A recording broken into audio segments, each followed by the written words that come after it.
এটা হচ্ছে আমাদের কিড জোনের প্রবেশ পথ। এখানে কিডস এর জন্য অনেক ধরনের আর কি খেলার উপকরণ রয়েছে।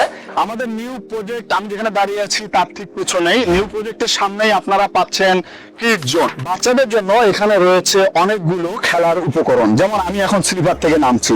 এই কিড জোনে আপনারা পাচ্ছেন স্লিপার, দোলনা, এর সাথে প্যারেন্টসরা যাতে বসতে পারে সেজন্য আমাদের অনেক কয়টা এখানে বসার ব্যবস্থা করা আছে। আমরা সেগুলো এখন ঘুরে ঘুরে দেখবো ইনশাআল্লাহ। মনে করেন আপনার বাচ্চারা এই কিড জোনে খেলছে আর আপনি এখানে বসে রিল্যাক্স করছেন।